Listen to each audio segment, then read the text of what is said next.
তো জি তোমার আপু, কাছে কি মনে হয় ইয়ুথরা যদি নেতৃত্বে আসে তাহলে কি তারা ইয়ুথদের ব্যাপারে গুড পলিসি গ্রহণ করবে? আসলে আপু দেখেন প্রবলেমটা কি বয়সে। কারণ এই যে আপনি দেখেন না এলন মাস্ক যে কিনা আমাদের মতো ইয়ুথদের কিন্তু একজন আইকন, যারে টেসলা, স্টারলিংক এইসব বড় বড় কোম্পানির ওনার হিসেবে কিন্তু আমরা এক নামে চিনি। অথচ আপনি শুনলে কিন্তু একটু অবাক হবেন, এই এলন মাস্কই কিন্তু আবার 1 লাখ মানুষরা কিন্তু জবলেস করছে আপু। বাইরের দেশের কথা আপু আমি বাদই দিলাম, ঠিক আছে, আমরা যদি আমাদের নিজেদের দেশের দিকেই তাকাই, এই যে এনসিপি যারা কিনা জুলাইয়ের ফ্রন্ট লাইনার ছিল, অথচ আজকে দেখেন আমাদের দেশে ডিপ্লোমা বুয়েটের মধ্যে কত কিছু হচ্ছে।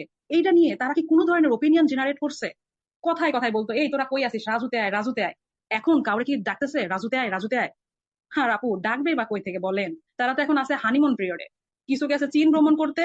আর অন্যদিকে আওয়ার ক্যাপ্টেন হাসনাত সে তো রুবিন ফারহান আর ওই যে ফকিন্নির বেড়িওয়ালায় ওইটা নিয়ে হচ্ছে ওই চুলাচুলিতে সে বিজি আছে।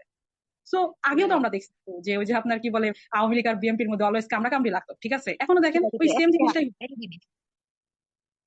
তো আপু রাইট। মানে ওরা কিন্তু আমাদের কথা চিন্তা করতেছে না, রেদার ওরা কি করতেছে, ওরা কিন্তু এই জুলাইরে কত ভাবে বেচা যায় ওই বেচা নিজের পকেট মানে ভরবে কিভাবে ওইটার ধান্দায় কিন্তু চলে আসছে। ঠিক আছে, আপনি দেখেন না ওই যে ওদেরই সমন্বয়ক কি জানে ছিল নাম, উমামা ফাতেমা, ঠিক আছে, ও কি বলতো? রাইট, হ্যাঁ। হ্যাঁ, হ্যাঁ, উনি কি বললো, বললো যে জুলাই কিন্তু এখন টাকার মেশিন। সো টাকার মেশিন বলতে আপু কি বোঝায়, এখানে আমরা অডিয়েন্স যারা আছে সবাই ভালো করেই বোঝে। ঠিক আছে, সো আপু আমি এটাই বলবো যে আসলে প্রবলেমটা কিন্তু নেতার বয়সে না, বরং নেতৃত্বের ধরনে। কারণ এখানে যেই আসুক না কেন, ইভেন যেই বয়সেরই হোক না কেন, সে কিন্তু এই গডলেস সেকুলার ব্যবস্থা দিয়ে আমাদেরকে চালাবে।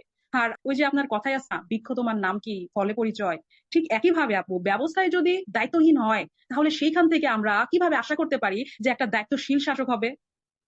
সো আপু না, ইটস আ ফ্যাক্ট, এটা তো কনভিনসিং আসলে যে আলটিমেটলি মানে যদি তোমার জবাবদিহিতা না থাকে তো বয়স কম আর বেশি দিয়ে লাভ কি?